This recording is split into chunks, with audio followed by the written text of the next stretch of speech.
So ayan na mga Lodi, dumating na ang ating LCD replacement para sa ating Elegoo Saturn 3. So 12K monochrome LCD to mga Lods. So 'di ba sabi ko sa nakaraang video natin, ingatan natin ang mga LCD ng ating mga resin printer sapagkat maaaring mabasag ang mga LCD natin pagka may naiwan na failed print sa ating build plate or sa resin tank. So ayan, hanapin na muna natin yung yung mga tools ng ating Elegoo Saturn 3. Kasi dito ko pinaglalagay yun eh. So malamang dito lang din sila matatagpuan. So ngayon ay simulan na natin ang ating paggawa. So dito sa likod kasi ang bukasan ng ating Elegoo Saturn 3. Kaparehas siya ng Saturn 2. So pagkatapos natin bunutin yung takip sa likod is bubunutin naman natin yung mga wire sa main board. So ang pinakaunang bubunutin natin dito mga lods is yung ribbon wire na to na galing pa sa LCD monochrome ng resin printer natin na sira. So kailangan natin alisin yung mga wire na yan para maalis natin yung taas na bahagi ng printer. So ayun na mga Lodi, medyo nahirapan tayo sa mga pagbunot ng wire kanina dahil nga doon sa mga glue stick na to. Yan. Napakadikit, sobrang dikit. Kaya nahirapan tayo. Inabot din tayo doon ng 20 minutes. Agad. So ang kasunod na gagawin natin is isi-secure na natin itong resin tank natin, no? Kasi may mga sensitive part din to gaya ng NFEP film na yun na madaling mabutas. Kaya dapat alisin na muna natin siya at madali natin mahugot itong ibabaw ng ating printer. Ngayon naman, para maalis ang ibabaw na bahagi ng ating resin printer ay gagamit lang tayo ng ng Allen wrench para maalis lahat ng tornilyo dito sa ibabaw. Siguraduhin yung mga nabunot nyo lahat ng mga tornilyo, mga Lodi, dahil gaya na to may natiran dalawa. So kaya minsan magtataka tayo bakit ayaw mahugot. Pero madali lang hugutin yan mga Lods. Ngayon naman ay hugutin natin tong tape na to mga Lodi. Yan yung tape na nagpoprotekta sa ating screen para in case na magkaroon ng leakage yung mga resin natin is hindi didiretso doon sa loob ng ating resin printer. So alisin natin siya mga Lodi para lang mas mapadali. Hindi ko na muna hinugot yung ibabaw dahil eto nga, alisin nga natin tong tape na to. So ito naman mga Lodi, no? Ipakita ko sa inyo kung ano yung sira ng ating LCD monochrome. Actually, hindi naman siya basag eh. Kundi nagkaroon lang siya ng mga puti-puti na ganyan mga Lodi. So kaya wala tayong kakayanan mag-print dahil dyan sa mga nangyari na yan. So lahat ng ipiprint natin, babakat yan or magiging butas yung print natin karaniwan. So yan, senior ko lang sa inyo mga Lodi. So ito naman mga tornilyo na to, kailangan natin to alisin para maalis na rin natin yung yung LCD.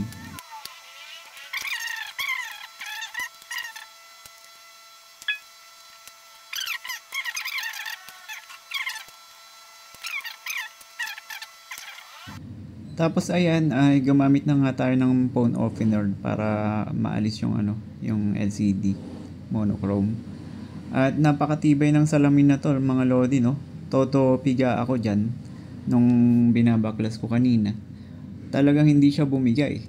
Napakatibay at napakakapal ng LCD niya. Hindi siya ganong kadaling masisira talaga mga Lods. Maliban na lang talaga sa pagka hindi natin iningatan, lahat naman ng bagay nasisira pagka hindi natin iningatan at naabuso natin sa paggamit. At ngayon ay kayayari nating linisin ang aluminum frame natin mga Lods. Siguraduhin yung malinis ang aluminum frame bago kayo magkabit ng bagong double-sided tape para dun sa LCD monochrome. Alam nyo ba kung bakit? Dahil yung mga dumi or mga natirang double-sided tape is makaka-apekto yon sa bed leveling. Sa tingin ko lang mga Lods, no?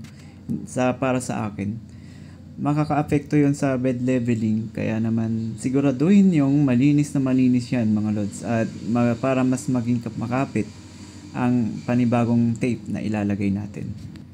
So ito na ang ating LCD monochrome. Dito sa sovereign na nasa itaas na bahagi ng box is matatagpuan natin yung tape dito sa napanlagay sa ibabaw ng LCD screen natin. At yung tape na double-sided tape na pandikit ng screen sa papunta sa frame. Ayan mga lodi.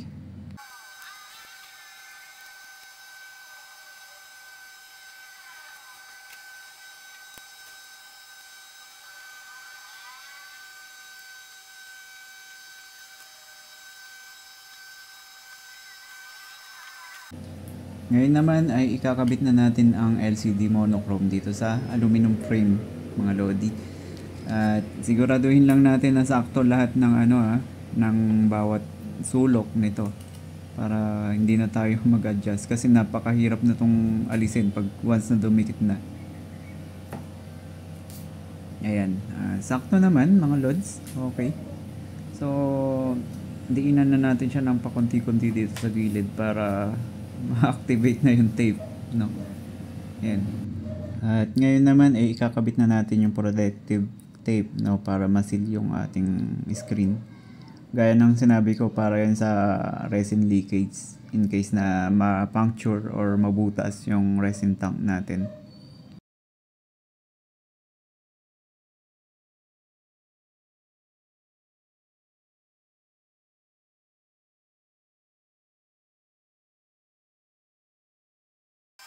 So, ibalik naman natin ngayon ang mga tornilyong tinanggal natin kanina. So, ayan na. Ibabalik na natin ang itaas na bahagi niya papunta sa kanyang katawan.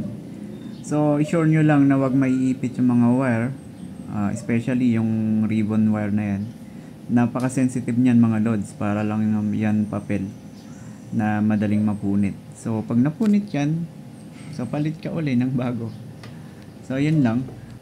Tapos, i-secure na rin natin yung mga tornilyo dito sa ibabaw. Make sure na wala kayong nakalimutang ilagay na tornilyo. Tapos, i-check naman natin siya kung gumagana siya mga lodi. So, hindi ko na muna tinakpan yung likuran bahagi niya mga lods. Dahil maaaring hindi ito gumana. So, gusto muna natin makita kung talaga bang gumagana na siya. So, ayan. Okay naman siya. Walang basag. Okay. Lumalabas ang malinis ang mga larawan. So, wala nang problema. So, ngayon, ibalik na lang natin yung takip niya doon sa likod mga lods. Wala na tong problema. Okay na. At magagamit na natin siya sa mga project natin. Sige na mga lodi. At ayan, buo na ang ating resin printer. So, madami na tayong resin printer, dalawa na. So, meron pa tayong isang FDM printer. So, kung mag-grind sila pareho-pareho, sabay-sabay, malaking tulong yun sa atin. Kasi, syempre, kukonting printer, mas kukonti gawa. Konting printer, mas matagal gumawa, syempre. So, yun lang mga lods. Salamat sa panonood ng ating tutorial ng ating paglalagay ng screen. Sana wag mangyari sa inyo to mga lodi dahil napakamahal ng LCD screen monochrome. Maabot to ng 7,500 tapos bukod pa doon, minsan out of stock siya, maghihintay ka pa ng ilang buwan bago dumating. So yun, salamat at hanggang sa muli.